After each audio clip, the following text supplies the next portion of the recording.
إن الحمد لله نحمده ونستعينه ونستغفره ونعوذ بالله من شرور أنفسنا ومن سيئات أعمالنا من يهده الله فلا مضل له ومن يضلل فلا هادي له وأشهد أن لا إله إلا الله وحده لا شريك له وأشهد أن محمدا عبده ورسوله صلى الله عليه وعلى آله وصحبه وسلم وبعد. Mes bien chers frères, c'est un plaisir pour moi de vous retrouver en cette nuit pour commencer cette courte série d'assises durant les nuits restantes du mois de Ramadan. Comme vous le savez, les nuits que nous vivons actuellement sont des nuits très méritoires et ce sont même les meilleures nuits de l'année. Durant ces nuits se trouve une nuit meilleure que 1000 mois, qui est la nuit du destin, Laylat al-Qadr. Celle au sujet de laquelle le prophète sallallahu alayhi wa sallam a dit Man qama laylat al-qadr imanan wa ihtisaba ghufira lahu ma taqaddama min dhanbih. Celui qui veille la nuit du destin avec foi et en espérant la récompense, ses péchés passés lui seront pardonnés. Et c'est à la recherche de cette nuit immense que notre prophète sallallahu alayhi wa sallam veillait durant ces 10 dernières nuits dans l'adoration d'Allah subhanahu wa ta'ala, et plus particulièrement dans la prière, mais il est aussi légiféré de veiller dans la lecture du Coran, l'invocation, le rappel d'Allah et autres parmi les œuvres de bien. Et c'est pour cela que l'on va se réunir en ces nuits, afin de nous rappeler des choses essentielles qui nous permettront de profiter de ces nuits de la meilleure manière, incha'Allah ta'ala. Et dans cette première assise, j'ai choisi de parler d'un sujet qui est en réalité d'une importance capitale pour chacun d'entre nous. Et ce sujet concerne la purification du cœur.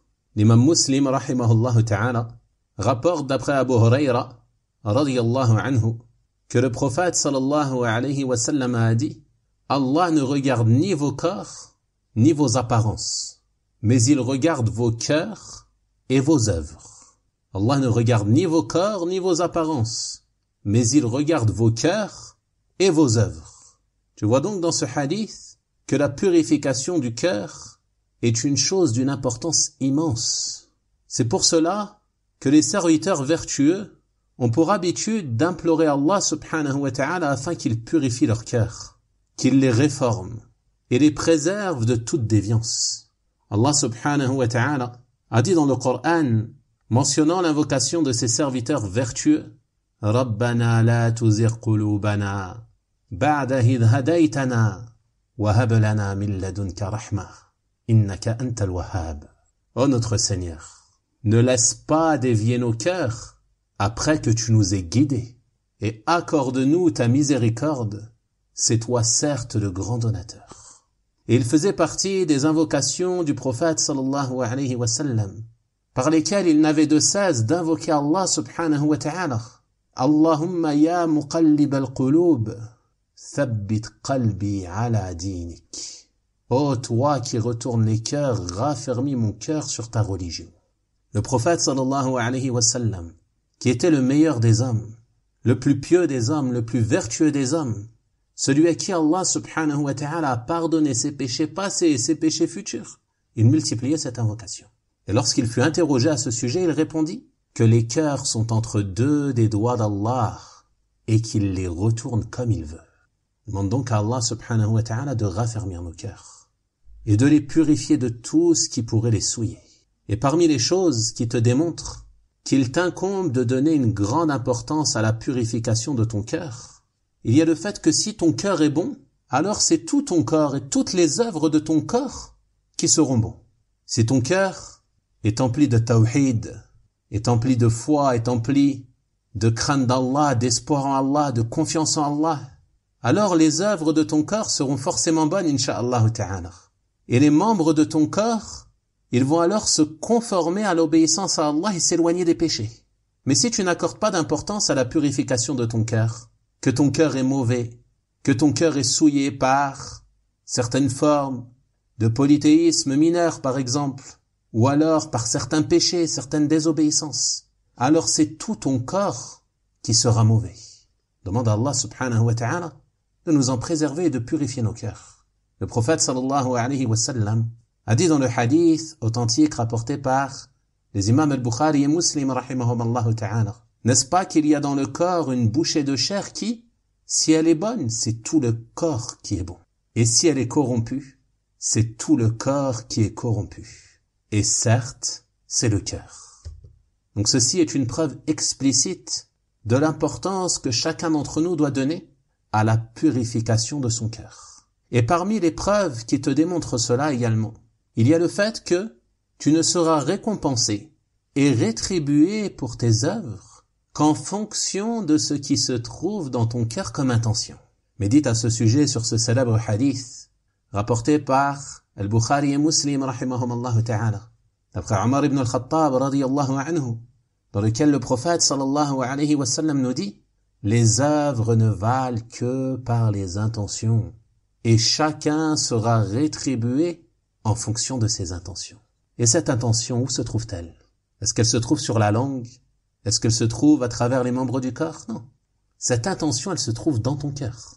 Donc tu dois purifier ton cœur, purifier tes intentions dans ton cœur, te poser la question de pourquoi j'agis en ces nuits, pourquoi j'œuvre, qu'est-ce que je recherche à travers ces œuvres, et faire en sorte que l'ensemble de tes œuvres ne soit voué qu'à Allah subhanahu wa ta'ala, afin d'obtenir la récompense de ces œuvres auprès d'Allah subhanahu wa ta'ala.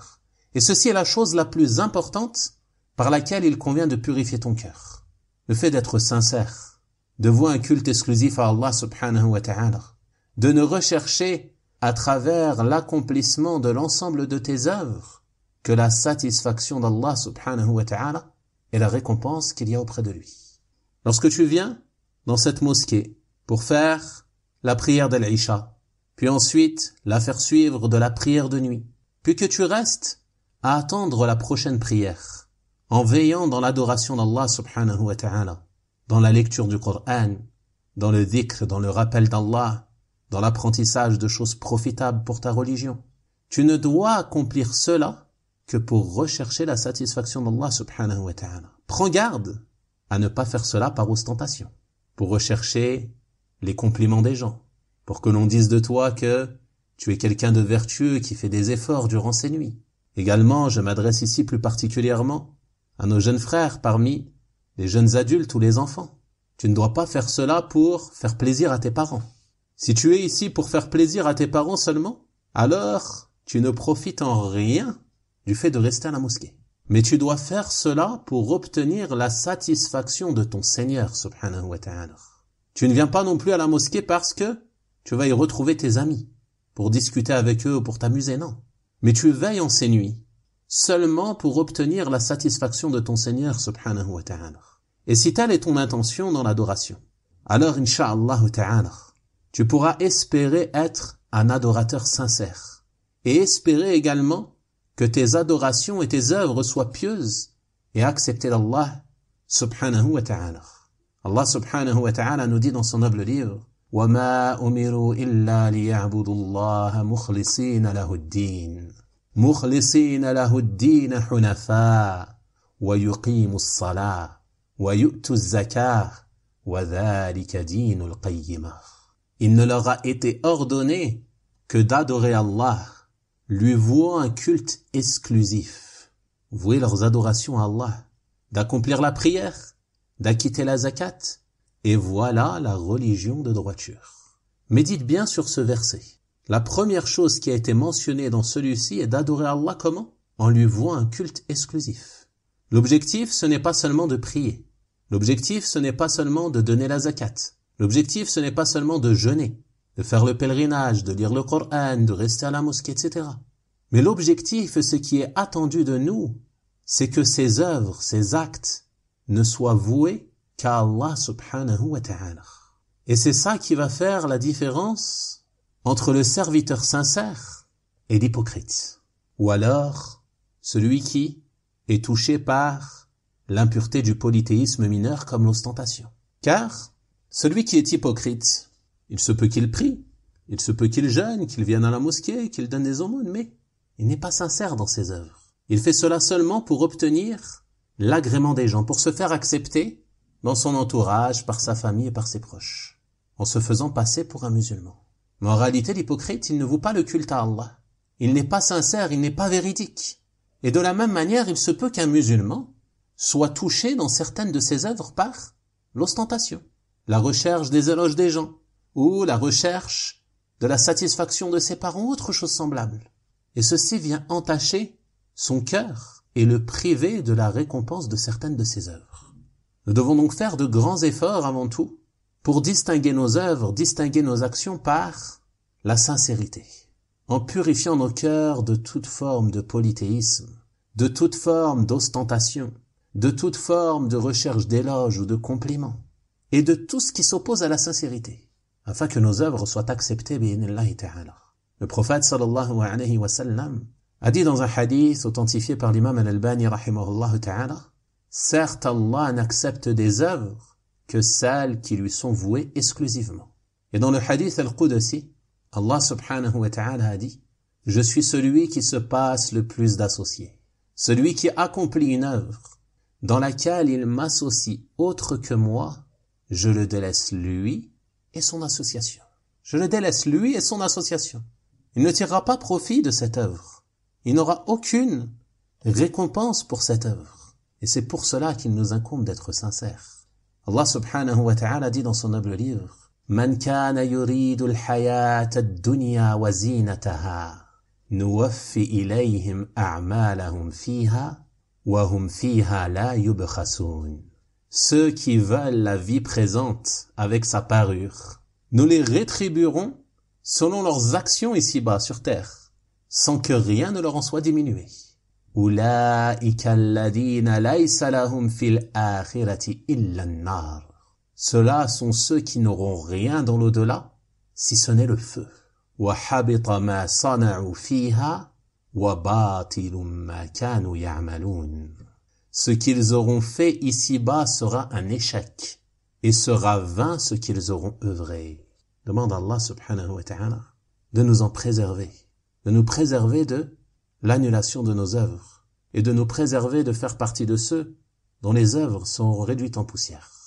Tout cela nous démontre, mes chers frères, qu'il est obligatoire pour nous de donner une grande importance à cela, de donner une grande importance à ce qui se trouve dans nos cœurs, avant même de nous concentrer sur les efforts dans les œuvres. Nous devons nous concentrer sur nos intentions, afin que nos œuvres soient vouées exclusivement à Allah subhanahu wa ta'ala, être sincères envers lui, dans l'ensemble de nos adorations, et ne pas chercher à travers ces actes autre que la récompense d'Allah subhanahu wa ta'ala et sa satisfaction.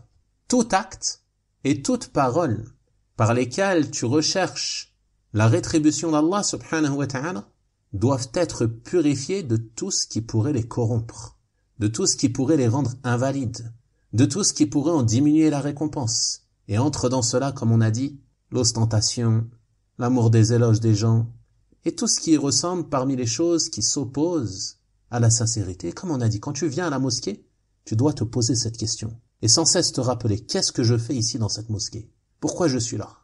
Je suis venu dans cette mosquée pour adorer Allah. Je ne suis pas venu pour passer du bon temps.